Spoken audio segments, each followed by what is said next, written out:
Hey, everybody. Hey. Happy Wednesday. Yeah. Hump day. Woohoo. My name is Michelle Plazik. I work for Remax Realty Advantage, and this is... I'm Kim Malden. Everyone that's on my page knows me. Everyone on her page doesn't. Well, not everyone. Some do. Anyway, so I'm Kim Malden. We both work for Remax Realty Advantage, and together we are the resource group. So somebody mentioned last week, hey, we don't know who that lady is sitting next to you. I was like, oh, good point. Forgot about that. Yeah, so if anybody's joining us later, we're going to mention that again. So we are realtors in San Antonio, and we'd love to help you if we can. So today, I bring my little cheat sheet. We are, we're going to be addressing first-time home buyers. That was something that was brought up last week during the video. So I thought that's a great one to tackle because a lot of y'all are first-time home buyers, or maybe haven't bought a house in forever and a day. I'm one of those people, hasn't bought a house in forever and a day. It's been like 16 years since I bought my last house, and then I just moved into somebody else's. What do you remember about the first time you bought your house? Oh my gosh, like almost nothing. I don't remember who my realtor was. Interesting. Because he didn't keep in touch with me. We don't do that, by the way. We keep in touch with our people. Yes, we do. I don't remember who my lender was because it was somebody that I really didn't get to know. I don't remember where I closed, but everything is in a red folder Somewhere. So I think that might have been Trinity. Anyway. And then you just bought one recently. I did just buy one. The first home that I bought was many years ago. I paid $33,000 for it. It was a two-family house, what we call a two-family house. We don't call those two-family houses Duplex. Here in San Antonio, but in Connecticut is where I bought my first house. It was on a major road, and it was built in the turn of the century, but that was the turn of the 20th century. So it was, or the 19th. Yeah. Wait, how old are you? 19. No, the house was built then. Oh, okay. I thought you bought it then. I was like, wow. Ooh, girl, you got some good skincare going on. Weird that there's been two turn of the centuries in my thought process, not in my lifetime. Okay. Careful. Be careful there. Anyway, the house was old. And in Connecticut, we had basements with furnaces, and the furnace in this house had these great big arms that just went all over the whole basement. Yikes, that sounds like, okay, Halloween is almost here. That's the kind of basement it was. Yeah. Scary. Yikes. But anyway, nowadays, buying a home is a lot different than it was when I first bought a house. That's it's for different, sure. a lot different from when I bought a house. I mean, just since I started selling houses, things are very different. And that's what I would like to point out to first-time home buyers. You're going to probably be talking to a lot of people that are in your sphere of influence, like your parents and your friends who have bought house. Trust me, if they haven't bought a house in the last year, don't listen to them. Things have changed. Things have changed. I mean, we want you to listen to them for their, when you find your perfect house and you want to take them to see it, I mean, we know that you want their feedback, you want your sounding board. But as far as the processes and, the things that you're going to have to go through to get your house, that's changed. So, it was very different when they did it, chances are. So just know that, they may say, oh, no, we didn't have to do any of that. It might be that you have to now. And it's not just us being weird. So I would say the best suggestion that I would have for first-time home buyers is to, number one, find a realtor. Kim and I, of course, are both realtors, so you can call one of us and sit down with a realtor and talk about what the process is. It's very lengthy, and it's more involved than you see on HGTV. Oh, yeah. They only have a half an hour. And everything is staged and produced, so it's not like that. No. It's really not. Sometimes you might find a house on the very first day that you go looking, like on HGTV, but sometimes you might take weeks or months. We're not going to make you change into 3 different outfits all in one day so that it looks like we were out for months. But that would be fun. No, I don't think so. I mean, I have a convertible. You can like stand up and change, but the whole world can see you, so it wouldn't really work. You've got nice dark windows in the SUV. You could do that. Yes, I could. I'll leave that to you. Uh, so find your realtor is first, and then second, and I think this is so important, is find a good lender. Really, that is step one. Houses are moving so fast right now that, hey Maria, I put lipstick on. They're moving so fast right now that if you're not qualified already and have that letter in hand from your lender, and you want to make an offer on a house, and then we have to go back and get it, you may lose the house because somebody else has already done that first step and they're making their offer, and then you lose out. So that really is so important. And I think you've probably had this happen too, but you know, we hate to show you a house that you fall in love with only to then be told 3 days later from your lender that, oh, they don't qualify for that much of a mortgage. You need to be looking in a different price range, because then any house we show you isn't going to match up to that beautiful home. Very true. So, and if you don't know who to call for a lender, call your realtor. Absolutely. We have many names of different lenders. We know who is local and who will work with us. Yeah. Going through the loan process is very challenging. It is. They make the first steps pretty easy though. Yeah. But, you know, then you do have to follow up with documents and things like that. I think probably the worst thing you can do is go out on the internet to try to find somebody to use as a lender.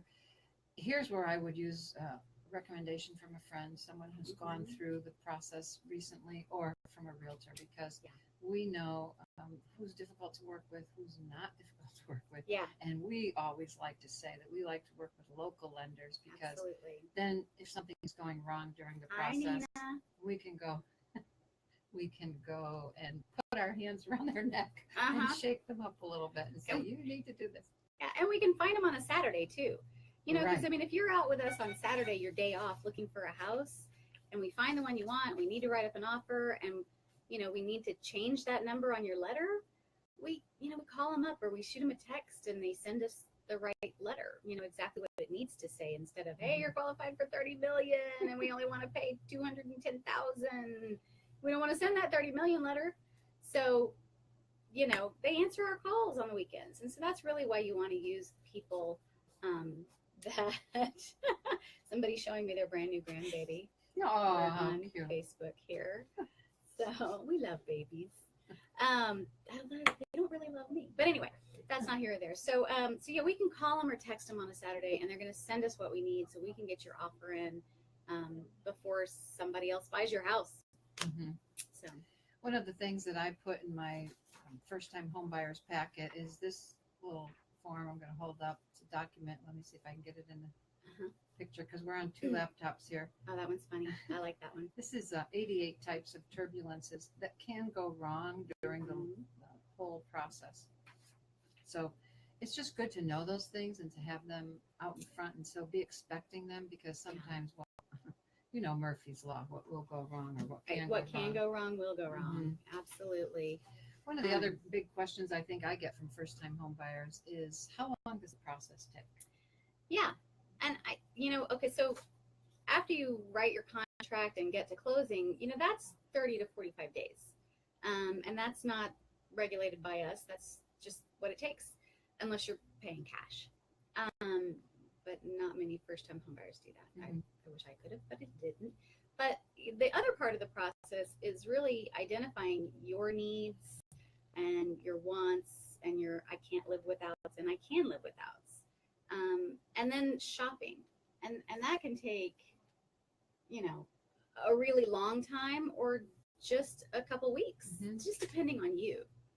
So it's nice that we have the internet, because you can be viewing the properties pretty much through the internet. But just remember that houses don't always look the same in real life as they do on the internet. Yeah. It's our job as realtors, when we're working with a seller, to present the house as best as we can. So we don't fool anybody. We take live pictures, but we're making it look the best we can. And those photographers do a really good job. Yeah. Sometimes it doesn't show everything. Well, yeah. And you know, when we take a picture of a room, it it needs walls and a floor and a ceiling to be a room. So they're using those wide angle lenses too. So the size of the rooms doesn't always translate in those photos.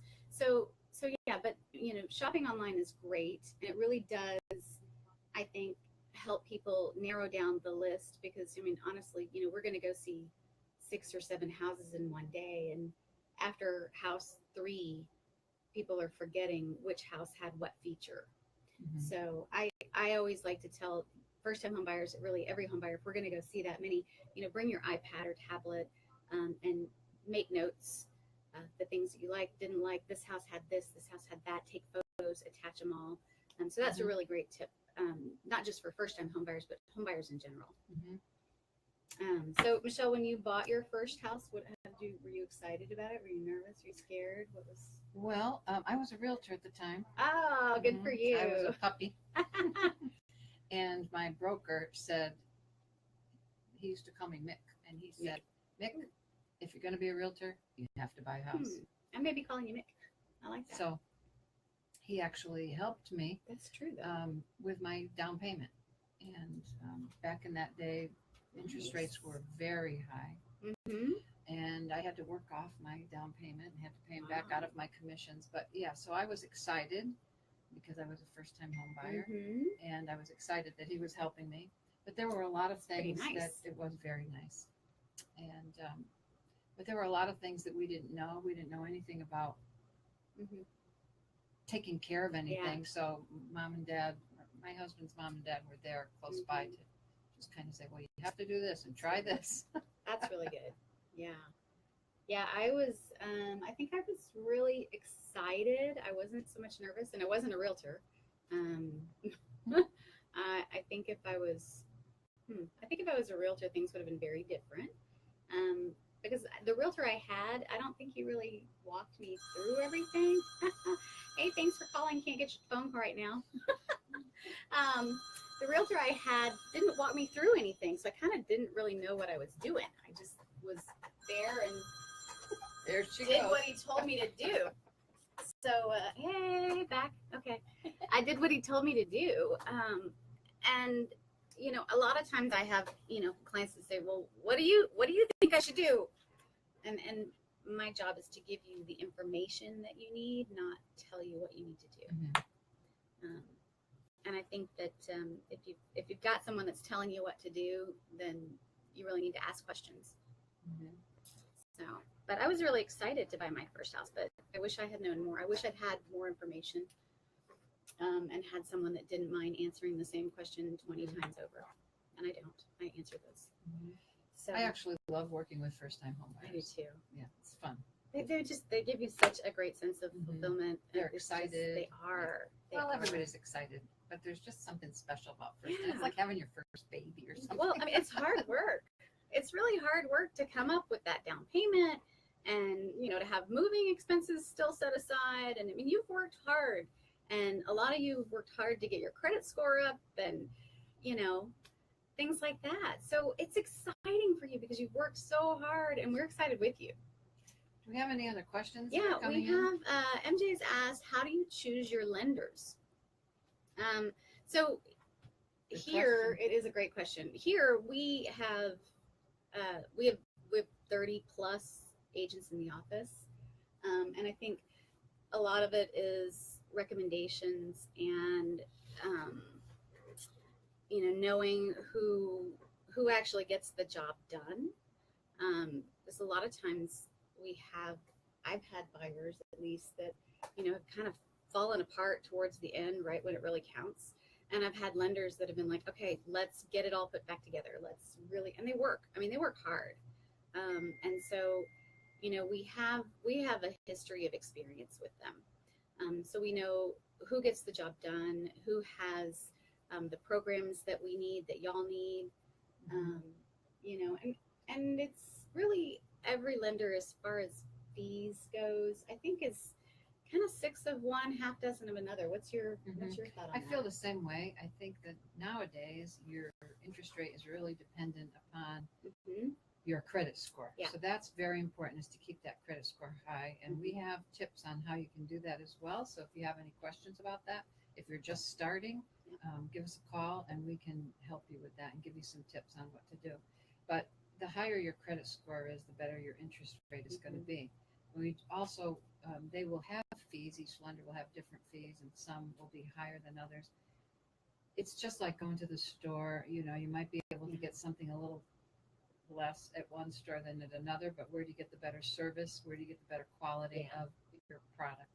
So although in the end, most all mortgages are sold to the big five. Oh yeah. They all go to Bank of America, 99.9 Chase, are sold. all those big five ones. So it's just who's going to be doing the processing. And to me, the stress level between the time your contract is written and the time you close can be very high, especially for first-time home buyers that don't know the process, don't know what's happening.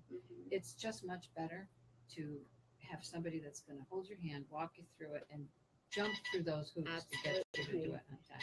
There's my phone. Hey, she can't come to the phone either. Sorry. Actually, she might be able to soon. It's, we want to wrap it up. We don't want to keep you guys forever. But I think, if you're a first-time home buyer and you have questions, I know I'm going to do some videos and put them on my YouTube channel. Of course, you're always welcome to call, make an appointment. Love to meet you face-to-face. And my phone number is on my business page. So if you're watching this, you can find that easily. It's 210-804-1081. And Michelle is doing something fun this next month. But if you're one of my people, I'll just do her thing with you. Okay. Yes, for the month of October, I couldn't remember what I was doing.